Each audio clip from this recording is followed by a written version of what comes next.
Hello, beautiful beings. Okay, so what's coming in now is a question that I've been asked recently, and that is, when did I first discover the ancients? I'm so sorry if this is wiggling.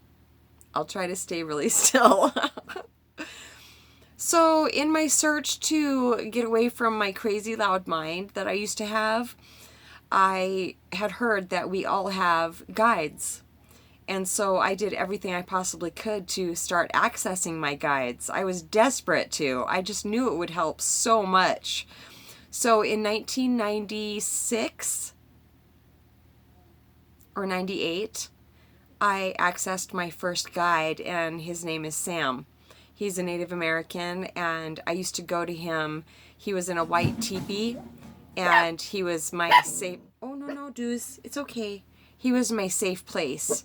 I was taught through therapy and different books and stuff ways to.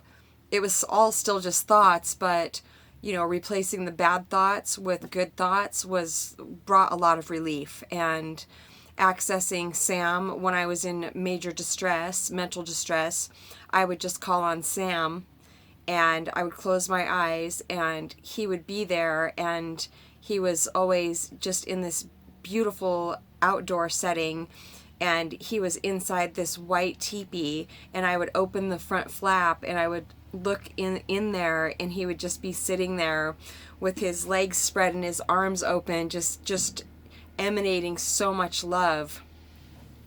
I would go in there, and he would just wrap me up in his arms, and with his legs too, like he would cocoon me. And I did this for quite a long time. Hey, shh.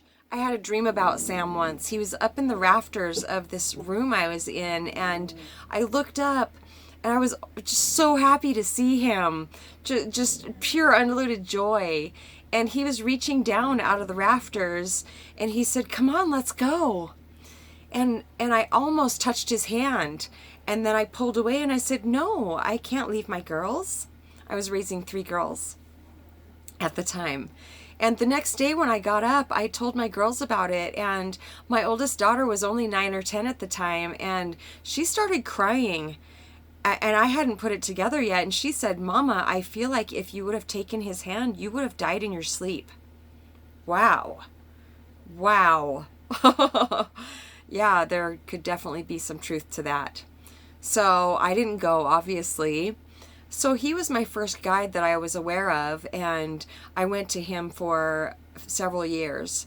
And then I can't tell you when it happened, but yeah, I really don't know. Ancients, is there a certain time I can give for when I started seeing you? No, there's nothing. There's just nothing. So anyway, when I did start sensing them and feeling them and seeing them in my mind's eye, I guess you could call it the third eye, and like I can see them right now. I used to call them the grandfathers. I have been very drawn to Native American heritage because I'm part Native American, and also just because if everybody lived by Native American principles, well, going with the rhythm of the earth, actually respecting Mother Earth. So I called them the grandfathers for a long time because they came to me as Native American elders. The way that I see them is they're here, like a row of them in front, and then they go as far back until I can't see them anymore. But there's no specific when I see them, oh, this is you, like, oh, this is Paramahansa Yogananda, or, well, there's an endless amount of ancients. For all of us, we all have guides. I don't know what you would call yours. It's like they come to us, they're saying exactly like we need them to in order to get the most comfort and well, comfort, I guess, there's a reason that our guides come to us in a certain way. Like physical form way. Shh, doozer. Quiet, doos. So, about 3 years ago, I was pulling up to the Duck Inn with my then boss, and I said, it just doesn't feel right to call them the grandfathers anymore because that's just male. That's just masculine energy. I do sense feminine energy also at times. For me, for some reason, it has been predominantly male when the ancients come through. Well, it's because I needed that sense of security, even though I don't get that feeling of security when I encounter most men. Anyway, I looked at my boss and I said, I just don't feel like that's the right name to call them anymore. And I think he said, well, why don't you ask them? And I did ask them. And we sat there staring at each other. We were really excited to see what was going to come through.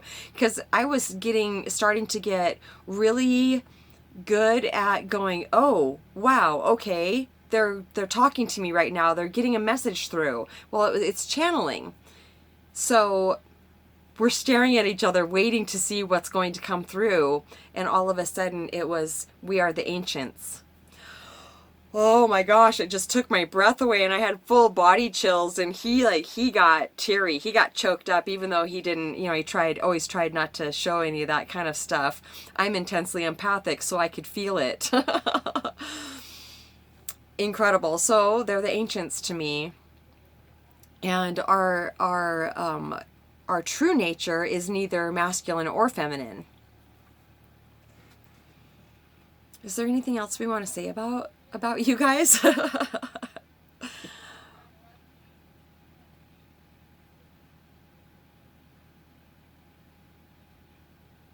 Is there anything else we want to talk about today?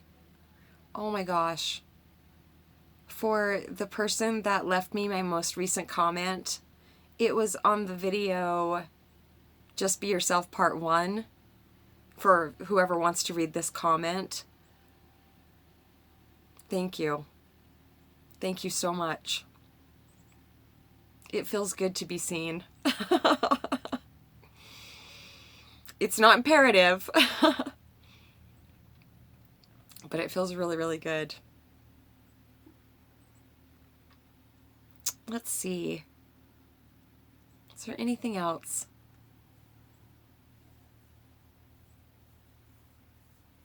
If you would like help accessing your guides, feel free to contact me anytime. It would be my pleasure to help you access them, because they are there. Deceased loved ones are there too. The ones that, you really want to be there. They're always with you, always giving you signs and like infusing and impressing you with love. And if they gave us too much information from home, from where we all come from, that would be cheating. And they have their own work to do too. So if you feel hideously alone and you feel completely trapped in your mind and you can't see a certain situation any other way, there's magic in satsang, and it's free. I will never charge. The Mama G Foundation will only take donations, and that doesn't matter what the donation is. It can be your time, because your time, when I'm talking to somebody and we're holding satsang, that is such a high vibration, and that is helping the planet. So I think that's it for now. I love you so much, and please just know that no matter what your mind says, if it is telling you that your situation is hopeless, it is lying. I am living proof of that. satsangwithmamaG@gmail.com if I didn't already tell you.